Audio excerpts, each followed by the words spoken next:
The quantum sensors aboard Deep Space Research Station Helios had detected many strange phenomena during its decade-long mission at the edge of known space. But nothing like this. Dr. Sarah Chen stared at the holographic display, her dark eyes reflecting the swirling patterns of what appeared to be a tear in the fabric of reality itself. "Running analysis again," she murmured, her fingers dancing across the ethereal interface. The readings remained unchanged. A perfectly stable dimensional anomaly, something that shouldn't exist according to every known law of physics. But what truly caught her attention was the signal emanating from within.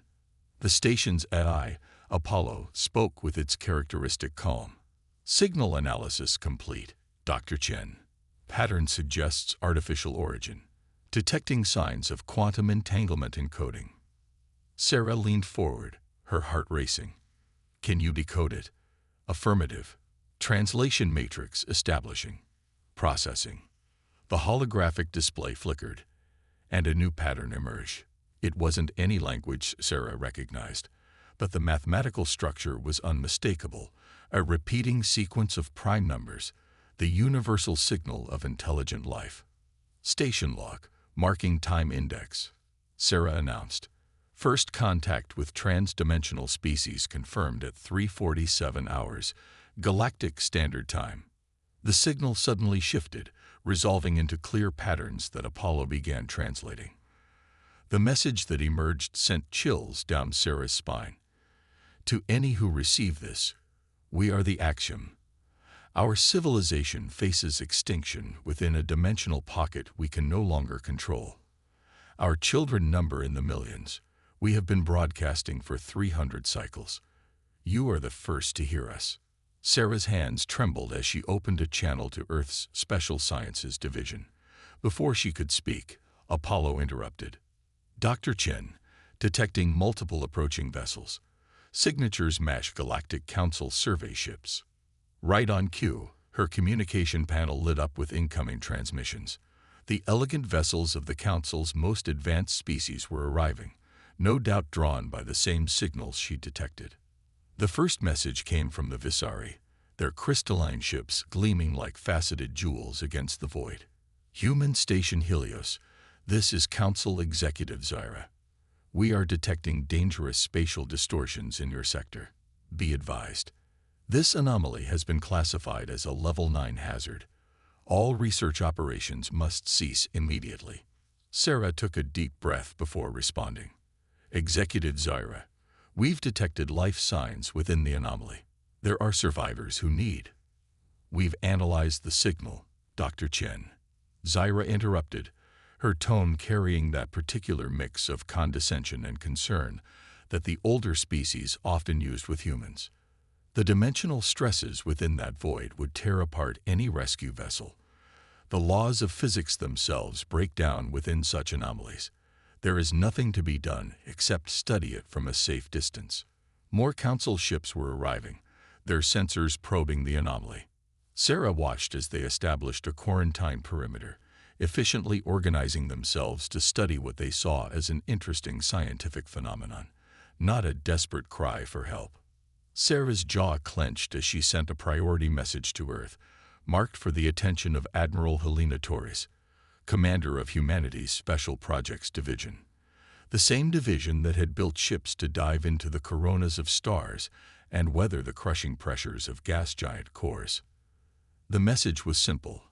"Admiral, we've found survivors trapped in a dimensional tear.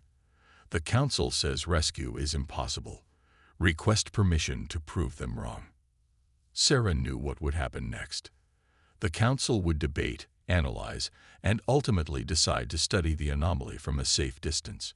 But humanity had never been good at accepting impossible odds, not when lives were at stake. Her console chimed with an immediate response from Earth. Admiral Torres' reply was equally brief. "Special projects vessels Prometheus, Hyperion, and Athena are being activated. Hold position and continue monitoring. We're coming." Sarah smiled, already imagining the Council's reaction when they realized what humanity was about to attempt. They called humans reckless, dangerous, unpredictable. But they had never understood that humanity's greatest flaw, their stubborn refusal to accept impossibilities, was actually their greatest strength. The Axiom had been waiting for 300 cycles for someone to hear their call. They were about to learn that when humanity answered a distress signal, the word impossible became merely a suggestion. Sarah began preparing the station's quantum arrays to assist with what would undoubtedly be the most ambitious rescue mission in human history. The Council ships continued their methodical survey, unaware that Earth's most advanced vessels, ships specifically designed to do the impossible, were already on their way. Apollo, she said, begin full spectrum analysis of the anomaly. When our ships arrive, they're going to need every bit of data we can give them. Acknowledged, Dr. Chen. Though I feel compelled to point out that the Council's assessment of the dangers is not incorrect. The physics within the anomaly are problematic. Sarah's smile widened. Problematic just means we need to be creative, Apollo. Humanity has built ships to survive the impossible before. Now we just need to find a way to survive the impossible with style. Admiral Helena Torres stood in the central command chamber of Earth's Special Projects Division, her weathered face illuminated by the massive holographic display showing the Helios station's data. Around her, the chamber hummed with activity as Earth's finest engineers and scientists analyzed the dimensional tier. "Show me the Prometheus again," she ordered, and the display shifted to reveal humanity's most advanced rescue vessel. The ship's dark hull seemed to absorb light itself, its surface covered in geometric patterns that could alter their very structure at the quantum level. It was a testament to human engineering, built not for war, but to venture where other species feared to tread. Commander Rivera, Torres called out to the holographic image of the Prometheus's captain. "What's your team's assessment?" Maria Rivera's hologram flickered slightly as she responded. "The quantum drive modifications are complete, Admiral. Dr. Watson's team has integrated the new dimensional stabilizers. We're as ready as we'll ever be for something like this. The Council representatives are demanding an audience," Torres's eye assistant announced. "They're quite insistent." Torres straightened her uniform. "Put them through." The chamber's display split to show the assembled representatives of the Galactic Council's most advanced species. The Visari executive Zura's crystalline form shimmered with barely contained agitation. "Admiral Torres," Zyra began, "we have confirmed that your vessels are preparing for what appears to be a rescue attempt. This is absolutely forbidden. The dimensional anomalies physics are beyond even our understanding. Your ships will be torn apart." Torres met the alien's gaze steadily. "Executive Zura, we've reviewed your data. We understand the risks. But there are millions of living beings trapped in that anomaly. The Axiom have been waiting for help for 300 cycles, which is precisely why this is not a rational course of action," another council member interrupted. "If they have survived so long, they can wait longer while we study the anomaly properly. Your primitive vessels cannot possibly." "With respect," Torres cut in, her voice carrying the weight of decades of command. "Humanity's primitive vessels have already accomplished what you deemed impossible multiple times. The Prometheus and her sister ships were built specifically to handle situations beyond normal physics." "But why?" Zyra demanded. "Why risk your people's lives when there is no guarantee of success?" Torres smiled slightly. "Because that's what we do. Humanity's greatest achievements have always come from attempting the impossible to help others. The Council calls us dangerous because we take risks you wouldn't consider. But those risks have led to every major rescue technology breakthrough in the past century." She gestured, and the display showed footage of previous rescue missions. Human ships diving into stellar coronas to save stranded research vessels, braving the crushing pressures of gas giants to retrieve crashed survey craft, even the first successful rescue from within a black hole's ergosphere. "We built these ships," Torres continued, "not to prove our superiority, but because we believe that no cry for help should go unanswered, no matter how impossible the rescue might seem." The council members conferred among themselves, their forms shifting with agitation. Finally, Zara spoke again. "We cannot stop you, Admiral, but know that the Council formally absolves itself of all responsibility for what follows. You proceed at your own risk." "Noted," Torres replied simply. As the Council members' holograms faded, she turned back to Commander Rivera. "Status of the fleet. Hyperion and Athena are in position near Helios Station. We finished loading the quantum stabilizers and the new phase shift generators. Dr. Chen's data has been incredibly helpful in modifying our approach vectors." Torres nodded. "And the crew?" Rivera's expression softened slightly. "Volunteers, every one of them. When we announced the mission parameters, we had more volunteers than we could accommodate. They all know the risks, Admiral. They also know what's at stake." "Very well." Torres straightened, her decision made. "Commander Rivera, you have operational authority. Coordinate with Helios Station and begin your approach at your discretion. Bring them home." "Understood, Admiral." Rivera's hologram saluted before disappearing. Torres turned to her staff. "All stations, this is Rescue Operation Lighthouse entering active status. Let's show the galaxy why humanity's rescue ships are the most advanced vessels ever built." As alerts sounded throughout Earth's command centers and the rescue fleet began its final preparations, Torres watched the massive holographic display. The Council ships had withdrawn to a safe distance, their sensors prepared to document what they clearly expected to be a failed mission. But Torres knew better. Humanity had built its reputation not on military might or technological superiority, but on its unwavering determination to help others, no matter the cost. The Axiom had waited 3 centuries for someone to answer their call. That wait was about to end. Commander Maria Rivera watched the dimensional tear shimmer before the Prometheus like a wound in space itself. The massive vessel's quantum sensors were delivering readings that defied conventional physics, their displays showing impossible numbers that would have given most scientists nightmares. "Final system check," she ordered, her voice steady despite the tension filling the bridge. "All stations report." "Engineering ready," Dr. James Watson responded, his hands dancing across multiple holographic interfaces. "Quantum stabilizers at full power. Phase shift generators spooled up." "Medical standing by," Dr. Maya Patel announced from her station. "Temporal compensation fields active. We're as ready as we can be for whatever time distortions we encounter." Hyperion and Athena in position. Lieutenant Sarah Wu reported from Tactical. "They're maintaining the triangulation pattern for the quantum tether." Rivera took a deep breath, studying the tear that had swallowed an entire civilization. The Prometheus's external cameras showed the Council ships in the distance, their advanced sensors recording what they surely expected to be humanity's latest folly. To Dr. Chen, Rivera called to the Helios Station scientist, whose hologram flickered beside her command chair. "Your final analysis." "The tear's quantum signature is stabilizing," Chen reported. "The Axiom signal is stronger than ever. Whatever they're using to maintain their pocket dimension is still functioning, but the energy patterns suggest it's failing. We don't have much time." Rivera nodded.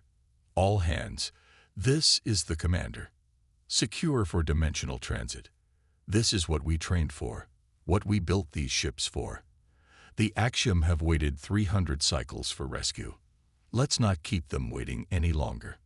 The Prometheus's engines hummed to life, their unique quantum resonance designed specifically for operations in distorted space. The ship's hull began to shimmer as the phase shift generators activated, preparing to match the tear's dimensional frequency. "Entering Phase 1, Watson announced. "Hull integrity nominal. Quantum field stable." The view through the bridge's reinforced windows changed as they approached the tear, reality itself seeming to bend and twist. Colors that shouldn't exist painted impossible patterns across the ship's sensors. "Receiving new signal," Wu reported suddenly. It's the Axiom. They're transmitting directly to us." A new voice filled the bridge, its otherworldly tones translated by their computers. "Unknown vessel, we detect your approach. Are you attempting rescue?" Rivera leaned forward. "This is Commander Rivera of the Earth vessel Prometheus. Yes, we're here to help.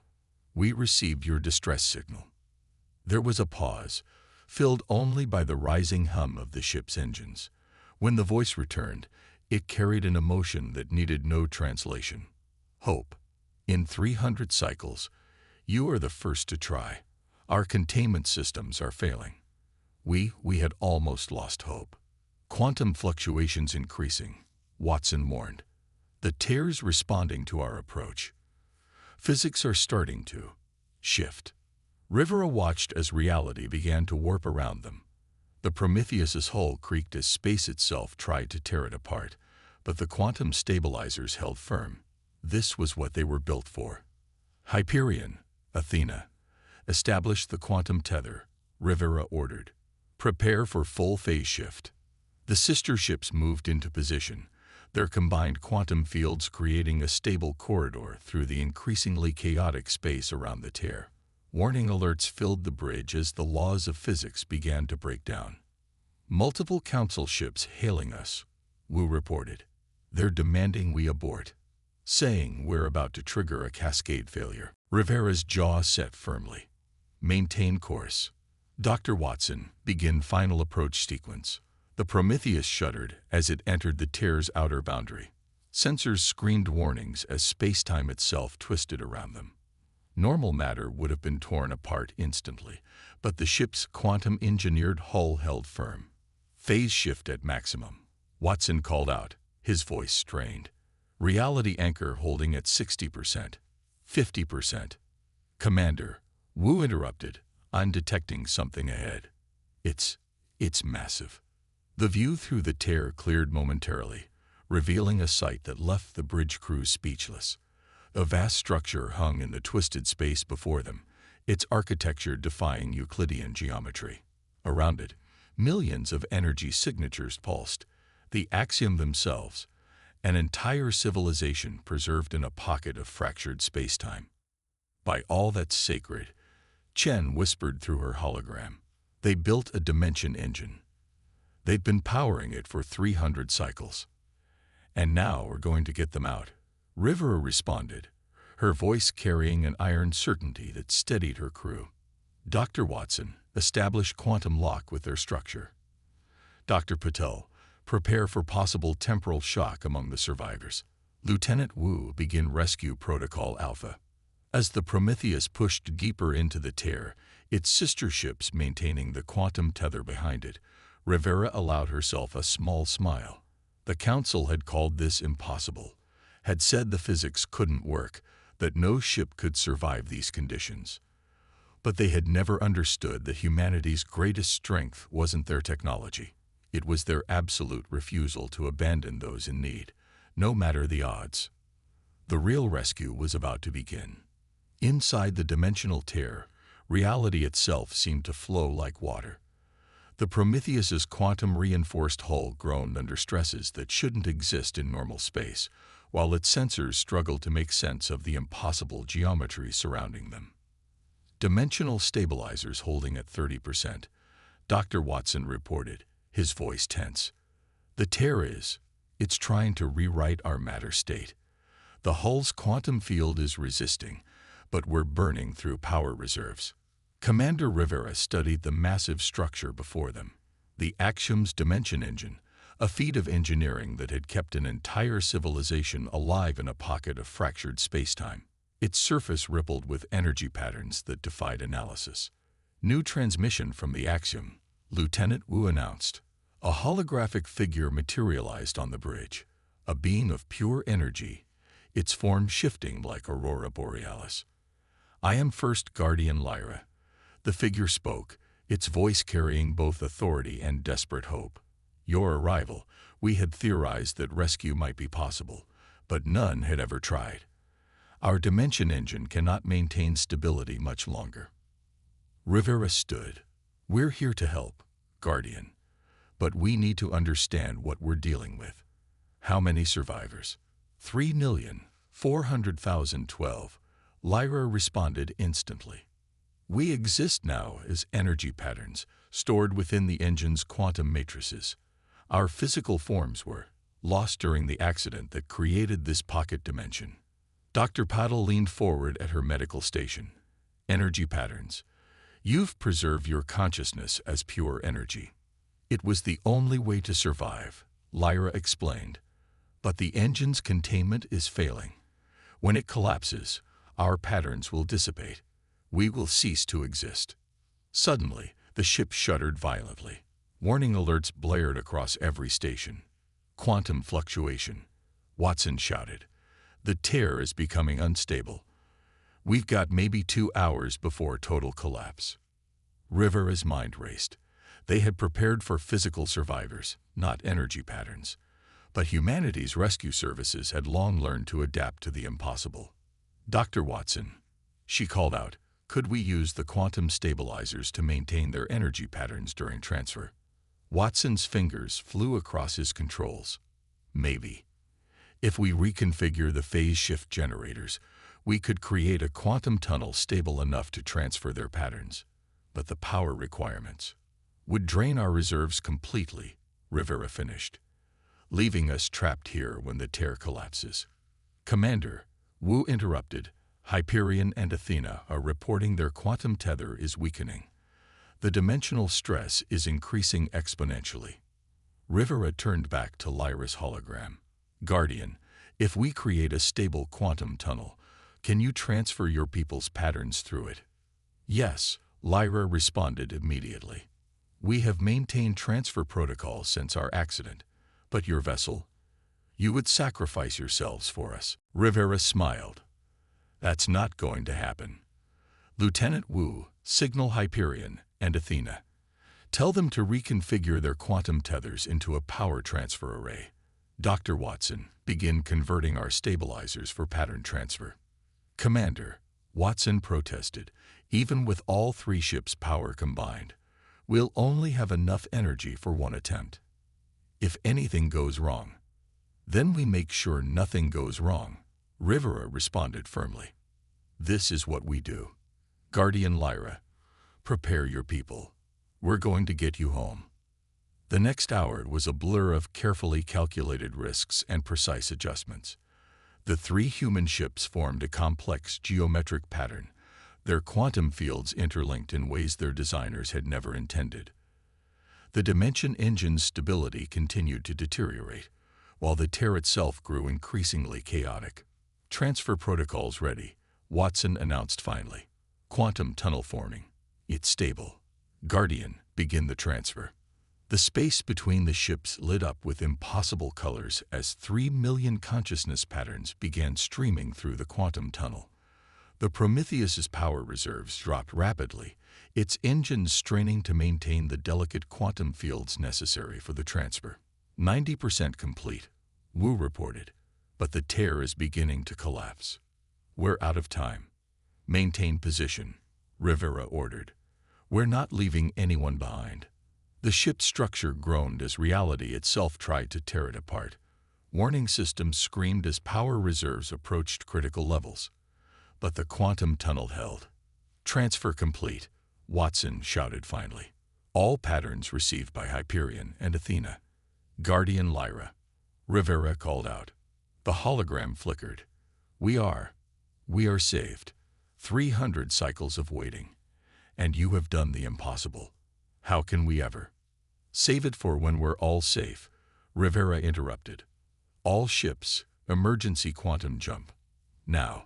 The 3 human vessels engaged their quantum drives simultaneously, tearing free of the collapsing dimensional pocket just as it imploded behind them.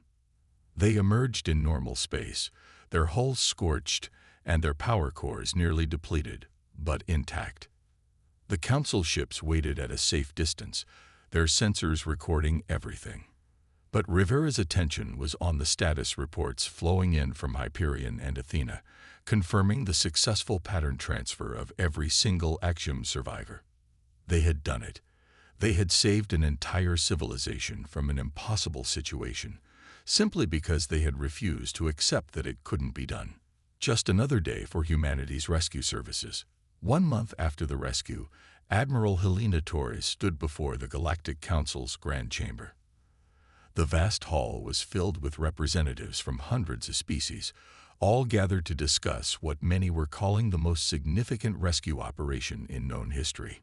The Prometheus, Hyperion, and Athena hung in orbit above, their quantum-scarred hulls a testament to their journey through impossible physics. In a nearby station, 3 million axiom energy patterns were being carefully transferred into new synthetic bodies, a joint project between human and council scientists. The council has reviewed the data from your rescue operation, Executive Zyra announced, her crystalline form refracting light across the chamber. We must acknowledge that what your ships accomplished was unprecedented. You faced conditions that our models deemed unsurvivable. Torres nodded respectfully. With all due respect, Executive, your models failed to account for one crucial factor: human determination. Indeed, a new figure approached, Guardian Lyra, now housed in a temporary energy containment field. In 300 cycles, as our dimension engine slowly failed, we watched countless species detect our signal. All concluded rescue was impossible, all except humanity. The chamber filled with murmurs as Lyra continued. We had nearly lost hope. Our children had never known anything but our prison of fractured space-time. Then these humans, these remarkable beings, did not merely attempt rescue. They innovated new solutions when their original plans proved insufficient. Dr. Sarah Chen, now Earth's lead researcher on dimensional physics, stepped forward. The data we gathered during the rescue has revolutionized our understanding of space-time mechanics. The Axiom's dimension engine technology, combined with our quantum stabilization systems, opens up entirely new possibilities for rescue operations in extreme conditions. That is precisely our concern, another council member interjected. Your species consistently takes risks that our safety protocols explicitly forbid. These rescue ships you've built, they're more advanced than most species' military vessels because we build them to save lives, not take them. Torres responded firmly.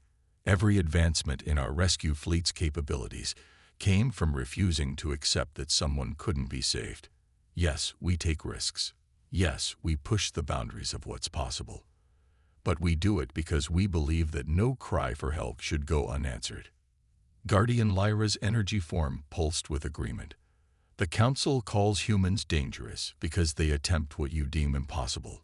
But consider this: in the time since our rescue, human scientists have already helped develop safe containers for our energy patterns. They did not simply save us. They immediately began working to give us a future. The chamber grew quiet as Lyra moved to stand beside Torres. We have reviewed your species' history. Time and again, you have built incredible technologies not for war or power, but to reach those in need. Your most advanced ships are rescue vessels. Your greatest innovations come from trying to help others. Torres smiled slightly. That's what humanity does. When someone needs help, we help. Everything else is just details. The Council has reached a decision, Zyra announced. In light of the successful rescue of the Axiom civilization and the unprecedented technological achievements demonstrated, we are establishing a new Galactic Rescue Division. We request that humanity lead this initiative. Torres raised an eyebrow. You want us to teach other species our rescue techniques. We want you to teach us your determination, Zyra corrected. Your technology is impressive, but it was your refusal to accept impossibility that saved the Axiom. Perhaps the galaxy needs more of that spirit. As Torres looked around the chamber, she saw something new in the alien faces, not the usual mixture of concern and condescension, but genuine respect. The Axiom rescue had shown the galaxy that humanity's greatest strength wasn't their technology or their courage, but their fundamental belief that helping others was worth any risk. We would be honored, Torres replied. Though I should warn you, our training programs can be quite demanding. We have very high standards for those who answer distress calls. As it should be, Lyra agreed. 300 cycles we waited. until we found someone willing to attempt the impossible to save us. Now our children will grow up knowing that in humanity, the galaxy has guardians who will always answer when hope seems lost. As the chamber erupted in discussion about the new rescue initiative, Torres smiled. The council had finally understood what humanity had known all along. That being dangerous wasn't about having the most advanced weapons or the strongest armies. It was about having the determination to help others, no matter the odds. The most dangerous ships in the galaxy would always be rescue ships, crewed by